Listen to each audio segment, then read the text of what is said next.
Hello there, this is Krishna and I welcome you to physics ज्ञान मुकेश नायक channel.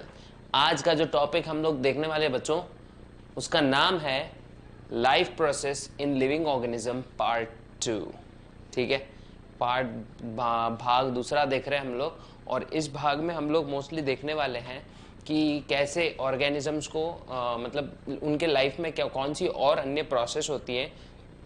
इसमें हमारा मुख्य जो बोलेंगे ना ऑब्जेक्टिव होगा ये देखना कि रिप्रोडक्शन प्रोसेस कैसी होती है लिविंग ऑर्गेनिज्म में, ताकि उनकी लाइफ साइकिल आगे बढ़ सके। नो डाउट रिप्रोडक्शन जो है बच्चों, ये हमारे लाइफ का एक बहुत ही इम्पॉर्टेंट बोलेंगे प्रोसेस होता है, जिसकी वजह से आप हम लोग सब हैं इस धरती पे, और आगे की जनरेशन्स भी हम लोग से आएगी। ठीक है, और कोई भी स्पीशीज की यही टेंडेंसी होती है कि खुद का वजूद इस धरती पे बनाए रखे, और इसीलिए वो क्या करते हैं बच्चों, वो रिप्रोड्यूस करते हैं। तो सबसे पहले आपको पता होना चाहिए कि रिप्रोडक्शन क्या होता है।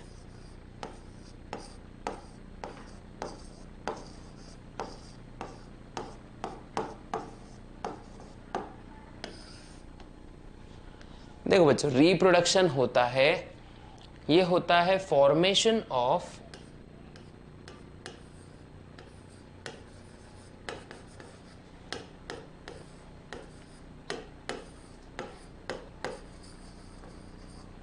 New organism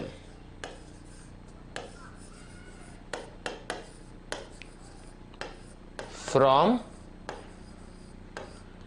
pre existing organism.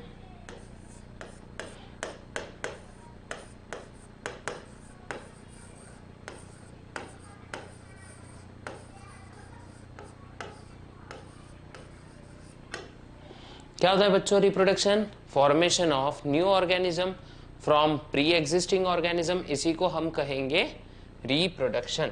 ठीक है, अब बेटा ये कितने दो टाइप्स का होता है, एक्चुअली कितने टाइप्स का होता है ये?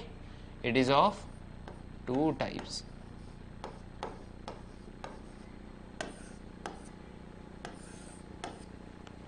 एक होता है सेक्सुअल रिप्रोडक्शन, या फिर पहले देख लेते एसेक्सुअल रिप्रोडक्शन, एंड दूसरा देख लेते हैं सेक्सुअल रिप्रोडक्शन। पहला वाला कौन सा देखते हैं बच्चों?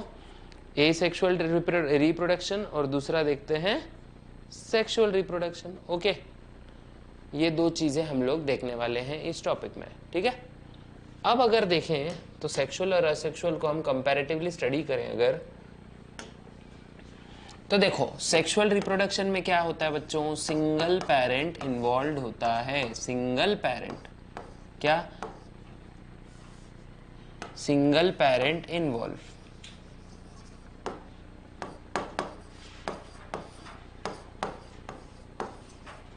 इसमें कितने पेरेंट्स होते हैं बच्चों? इसमें होते हैं टू पेरेंट्स आर इन्वॉल्व। कितने? Two parents are involve.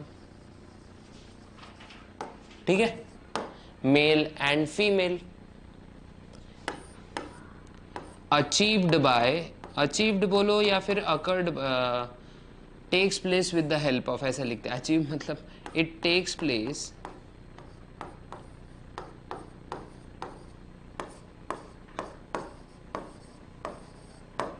With the help of, किसकी हेल्प से बेटा? Somatic cells. अभी आपको बताता हूं मैं सोमैटिक सेल्स क्या होते हैं।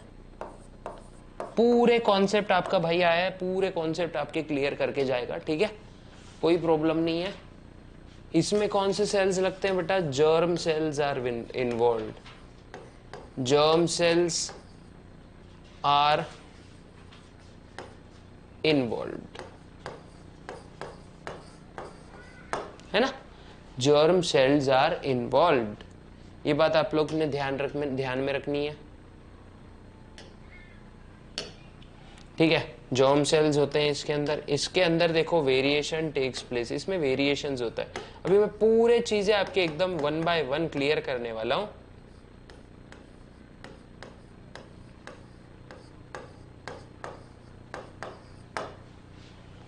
और इसमें क्या होता है बच्चों, नो वेरिएशंस।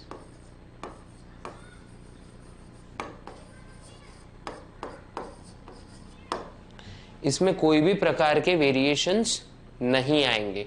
ओके, ये होता है सेक्सुअल और असेक्सुअल रिप्रोडक्शन। अब उसके पहले अगर मैं हम लोग चैप्टर आगे लेकर जाएं, उसके पहले आपको एक चीज बतानी जरूरी है ना, कि अगर मैं बोलूं हमारे जो सेल्स हैं इनके टाइप्स अगर अपने को पता हो गए ना तो फिर बहुत अच्छा हो जाएगा। तो देखो हमारे सेल्स, बॉडी के सेल्स ना बेटा दो टाइप्स के होते हैं। सबसे पहले तो होते हैं देखो सोमैटिक सेल्स,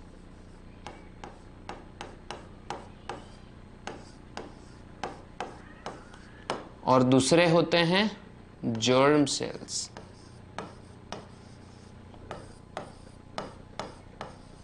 है ना, somatic cells and germ cells. Somatic cells होते हैं बच्चा बॉडी के सेल्स हमारे, ठीक है, बॉडी सेल्स। और जर्म सेल्स होते हैं हमारे रिप्रोडक्टिव सेल्स। हम ह्यूमंस की बात कर रहे हैं, ठीक है, हम उसी से समझ लेंगे इस कॉन्सेप्ट को।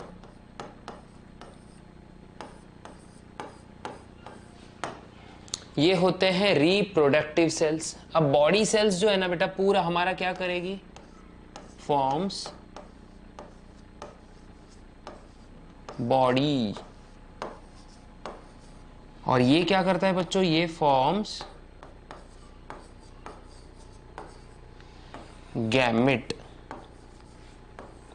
फॉर्म्स बोलो या ये खुद ही गैमेट होते हैं, ठीक है, या ये आगे चल के गैमेट बनाते हैं, ठीक है, जर्मिनल सेल्स बोलते हैं इनको बेटा। ये होते हैं डिप्लॉइड। अब यहाँ पे आगे आप लोग को प्लॉइडी लेवल भी समझ में आने वाली है। ये होते हैं डिप्लॉइड और ये सेल्स होते हैं हैप्लॉइड। कैसे होते हैं ये,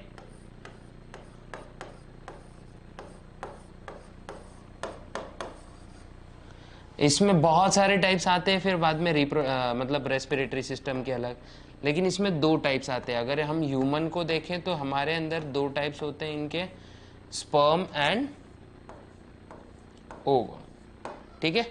स्पर्म जो होता है सभी को पता है ये किसी किधर से आता है, फिर किसका होता है, ये मेल का रिप्रोडक्टिव सेल होता है। ओवम होता है फीमेल रिप्रोडक्टिव सेल, ठीक है। ये आप लोग ने देखना है, ठीक है। अगर आप लोग को ये नोट्स ऐसे चाहिए ना, एकदम बहुत ही इजी होते हैं ये, तो आप इसका स्क्रीनशॉट ले सकते हो। तो बिना किसी देरी के अब आगे और बढ़ते जाएंगे हम लोग। तो ये पूरा होता है मतलब हमारे सेल्स का ऐसा क्या बोलेंगे, क्लासिफिकेशन होता है। ओके, अब अगर मैं इसको बोलूं on the basis of type and, ठीक है, एंड फंक्शन, और भी बहुत सारे बेसिस है सेल को क्लासिफाई करने के, ओके, लेकिन ये वाला एक मेथड है जिसमें हम लोग रिप्रोडक्टिव है या नहीं उसके बेसिस पे हम लोग सेल को क्लासिफाई करते हैं, ठीक है। अब अगर मैं बोलूं, अब धीरे धीरे बढ़ेंगे आगे आगे, ठीक है, असेक्सुअल रिप्रोडक्शन।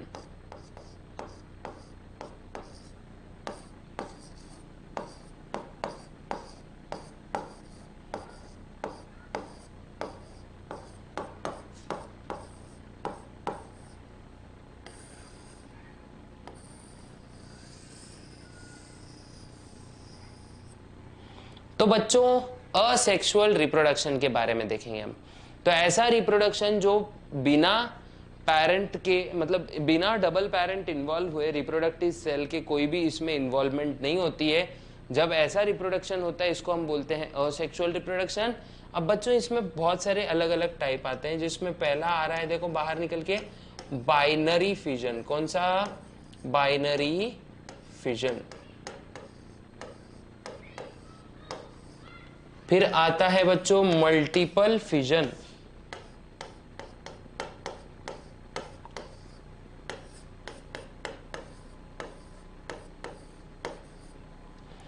फिर आता है फ्रैगमेंटेशन।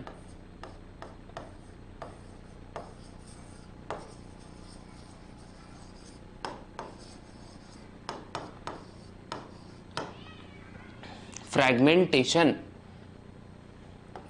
उसके बाद होता है बच्चों बडिंग।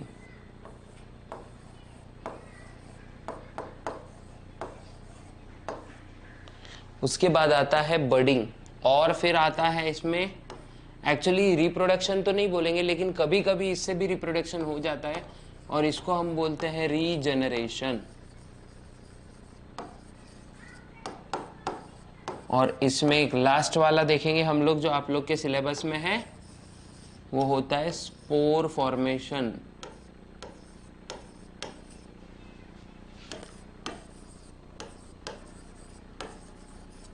है ना, ये कुछ टाइप्स होते हैं रिप्रोडक्शन के, ठीक है, असेक्सुअल रिप्रोडक्शन के, और यही हम लोग को देखने हैं।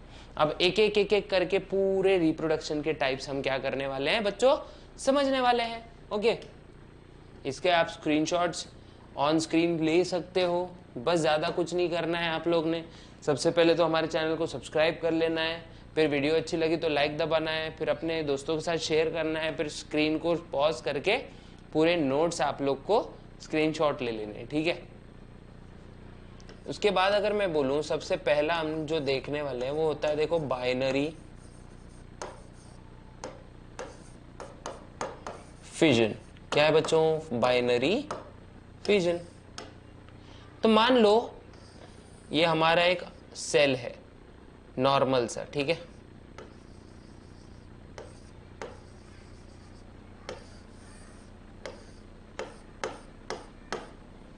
ठीक है, मान लेते हैं ये नॉर्मल सा हमारा सेल है। ये सेल क्या करेगा बच्चों, देखो इसके अंदर क्या होगा,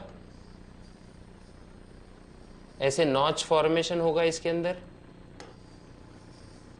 इसका जो न्यूक्लियस है,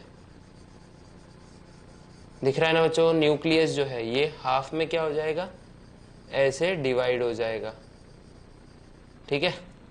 हाफ में डिवाइड होने के बाद ये 2 इक्वल डॉटर सेल में कन्वर्ट हो जाएगा, दिख रहा है ना।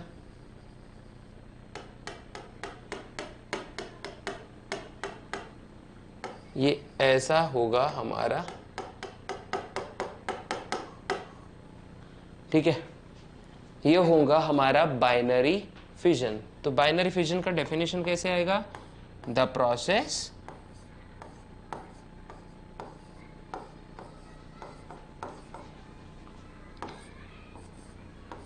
in which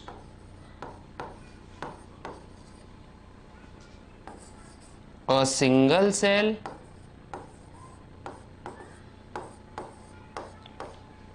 divides into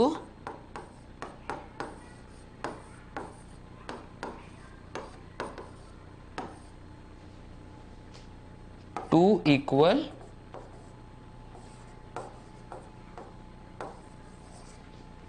daughter cell.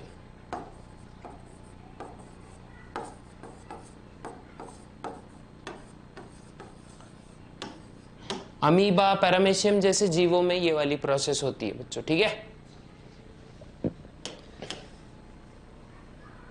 आप लोग देख सकते हो, ये इसका भी स्क्रीनशॉट आप लोग निकाल सकते हो, निकालना है तो। वैसे तो सभी को ये डेफिनेशंस पता होती है, ठीक है, लेकिन स्टिल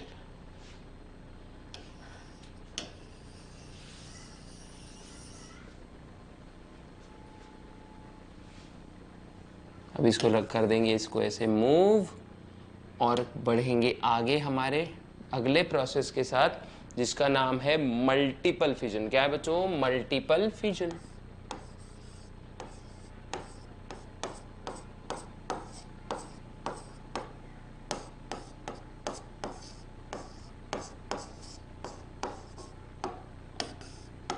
ओके, तो अब इसके साथ बढ़ेंगे हम लोग, अब बढ़ेंगे मल्टीपल फिजन की ओर। मल्टीपल फिजन में भी देखो क्या होता है, फर्स्ट ऑफ ऑल एक ऑर्गेनिज्म होगा,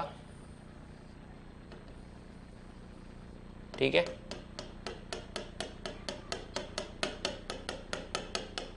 मान लेते हैं ये एक सेल है। ये सेल क्या करेगा, थोड़ा ज्यादा ही सिमेट्रिकल सेल हो गया ये, मान लेते हैं ये हमारा एक सेल है, ठीक है, अब लग भी रहा है अमीबा जैसा। सबसे पहले क्या करेगा ये सेल,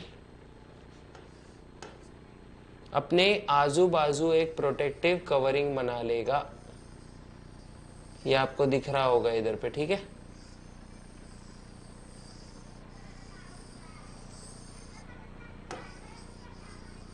और एक डॉर्मेंट स्टेज में चला जाएगा। ऐसी स्टेज जहां पे वो कोई भी एक्टिविटी शो नहीं करेगा। इस प्रोटेक्टेड कवरिंग को हम सिस्ट कहते हैं बेटा। क्या कहते हैं इसको? सिस्ट कहते हैं। सिस्ट मतलब ये क्या करेगा बताइए क्या? एक आजू बाजू ना एक प्रोटेक्टिव ऐसा जाल बना लेगा अपने, मतलब बोलते नहीं कि कवर बना लेगा, जिसके वजह से ये हमेशा सरवाइव कर सकता है। ठीक है, अब यही सिस्ट फॉर्म क्या होता है, आगे चल के अंदर ही अंदर क्या होते रहता है, ये डिवाइड होते रहता है इसका न्यूक्लियस। मतलब इसमें कैरियोकाइनेसिस नाम की चीज होती है। देखो आप लोग को दिख रहा होगा, अब धीरे धीरे देखो बहुत सारे सेल्स बन जाएंगे। ठीक है, अब इसमें कितने सारे सेल्स बन गए आप लोग देख सकते हो।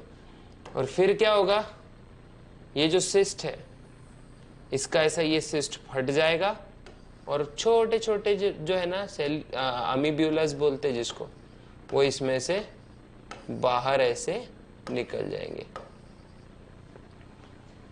और ये होता है हमारा मल्टीपल फिजन। मतलब जब एक सेल कई सारे डॉटर सेल्स में कन्वर्ट हो जाता है, इसको हम बोलते हैं मल्टीपल फिजन। तो कैसे लिखेंगे? व्हेन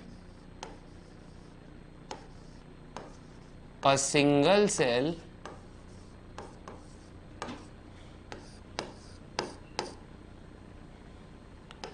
gets divided into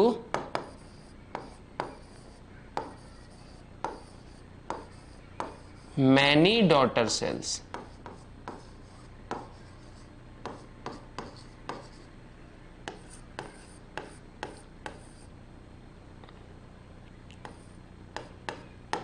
ठीक है, अब इसमें क्या होता है बच्चों, cyst is also form, cyst is formed, है ना।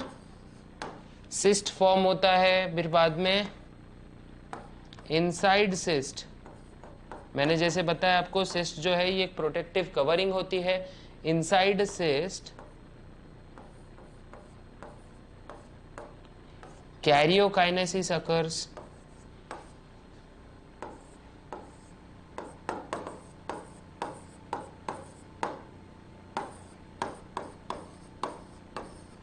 कैरियोकाइनेसिस अकर्स मतलब इसमें न्यूक्लियस जो है ना बच्चों, न्यूक्लियस डिवाइड होगा, समझ रहे हो? न्यूक्लियस इसमें डिवाइड हो जाएगा और फिर धीरे धीरे सेल वॉल फॉर्मेशन भी होगी। ठीक है, सेल वॉल फॉर्म होगी और फिर क्या होगा, सिस्ट जो है जब अच्छा समय आ जाएगा, जब बोलते नहीं क्या, दुख भरे दिन बीते रे भैया, अब सुख आयो रे, है ना। मतलब जब आएगी फेवरेबल कंडीशन तो cyst will rupture, cyst will rupture. और सिस्ट रप्चर हुआ तो क्या रिलीज होगा बच्चों, यहां से रिलीज होगा, many daughter cells will get released. ठीक है, मैनी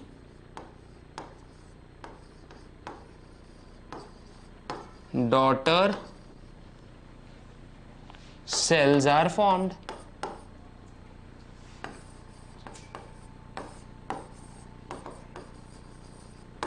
है ना। और इसी को हम कहेंगे, क्या कहेंगे, मल्टीपल फिजन। क्या कहेंगे बच्चों? Multiple fission. बाकी फ्रेगमेंटेशंस और बडिंग तो आपको पता ही होगा, लेकिन स्टिल हम लोग इसको थोड़े से कैरी फॉरवर्ड करेंगे। ठीक है, अब थर्ड वाली प्रोसेस देखते हैं हम लोग, जिसको हम बोलते हैं फ्रेगमेंटेशन।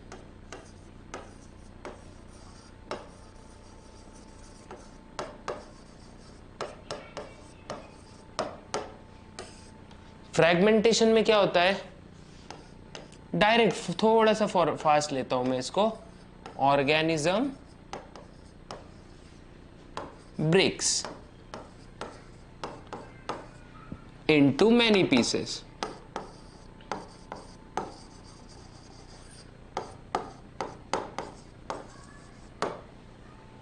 और फिर क्या होता है, ईच, इसी को फ्रैगमेंट्स बोलते हैं। पीसेस मतलब फ्रैगमेंट्स, मतलब टुकड़े, फ्रैगमेंट्स, ठीक है। Breaks into many pieces, each fragment जो है ना बच्चों,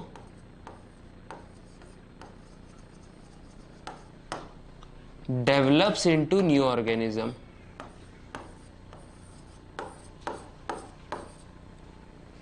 डेवलप्स इनटू न्यू ऑर्गेनिज्म।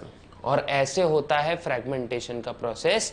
ये वाला प्रोसेस ना स्पाइरोगायरा जैसे एनिमल्स में होगा, मतलब स्पाइरोगायरा जैसे प्लांट्स, या फिर बोलेंगे ना क्या, फोटोसिंथेटिक प्लांट्स और ऑर्गेनिजम्स में हो सकता है, ठीक है। तो बिना किसी देरी के आगे वाली प्रोसेस पे चलते हैं, ओके। फ्रैगमेंटेशन हो गया, बडिंग देखते हैं, बडिंग बडिंग बडिंग।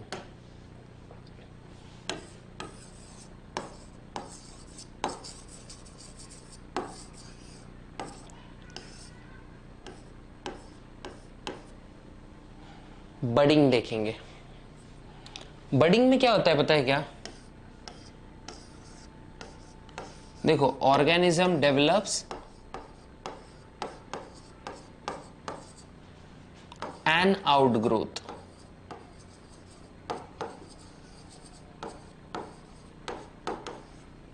ऑर्गेनिज्म एक आउटग्रोथ डेवलप करेगा।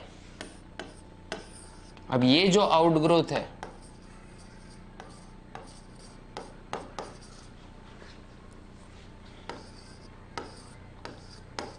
gets nutrition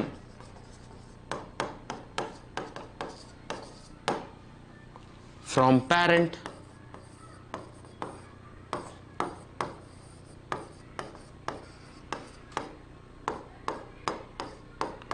it gets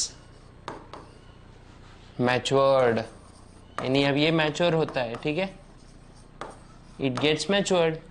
अब मैच्योर होने के बाद इट गेट्स डिटैच्ड, अपने पेरेंट की बॉडी को क्या करता है, ये छोड़ देता है, गेट्स डिटैच। ऐसा अगर आप लोग लिखोगे ना तो मतलब आपको बहुत हेल्प होगी। मतलब एक आधा नोट राइट, शॉर्ट नोट्स में आप लोग इस तरीके से पॉइंट्स बना बना के लिखोगे ना, तो आप लोग को क्या होगा पता है कि ये बहुत मतलब हेल्प करने वाली चीज है, क्योंकि आपको बहुत मतलब मार्क्स स्कोर करना आपके लिए इजी हो जाएगा बच्चों, ठीक है।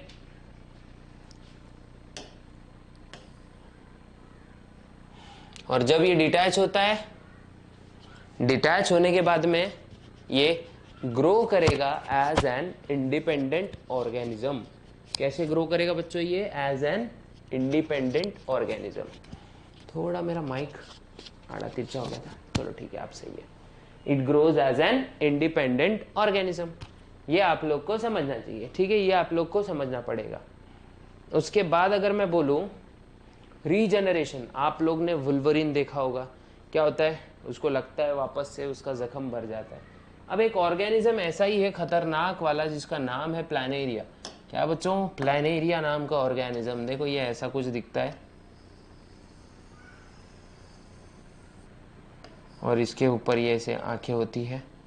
मान लो हम इसको यहां से ऐसे कट कर रहे हैं 3 हिस्सों में, तो क्या हो जाएगा बच्चों, इसके ऐसे 3 हिस्से बनेंगे, ठीक है।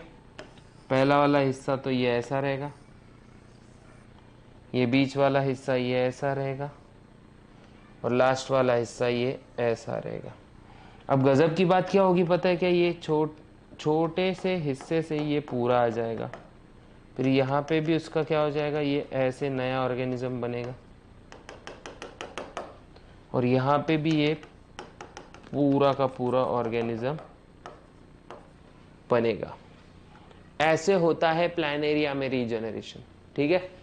मतलब ये ऑर्गेनिज्म ऐसा बोल सकते हैं, ये लगभग अमर है, इसको कोई मार नहीं सकता, क्योंकि इसके जितने टुकड़े होंगे उससे ये अलग अलग टाइप का, मतलब उससे उतने सारे इसके कॉपीज बन जाएंगे। तो सोचो कितना ज्यादा इंपॉर्टेंट स्टफ है इसका, है ना।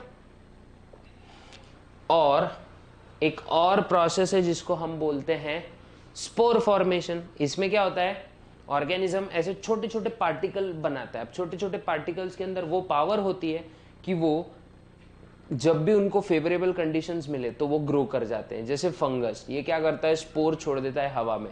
स्पोर्स वो छोटे छोटे पार्टिकल्स होते हैं जो पूरा का पूरा जीनोम कैरी करते हैं एक फंगस का, और जहाँ पे भी ये गिरते हैं और अगर उनको फेवरेबल कंडीशंस मिल गई, वही दुख भरे दिन बीते रे भैया अब सुख आयो रे, तो वैसी वाली अगर कंडीशन मिल गई ना, तो उसके बाद क्या होते हैं, ये ग्रो कर जाते हैं, जर्मिनेट हो जाते हैं। और ऐसे ही होता है स्पोर फॉर्मेशन। अब अगले एपिसोड में हम लोग क्या देखने वाले बच्चों पता है क्या, सेक्सुअल रिप्रोडक्शन ह्यूमंस में मोस्टली कैसे होता है ये हम देखेंगे। तो stay tune for the episode. And अच्छा लगा आप लोग ने मीन्स चैनल पे विजिट किया, अगर अच्छा लगा वीडियो तो लाइक शेयर सब्सक्राइब कीजिए। जय हिंद, मिलते हैं अगले एपिसोड में।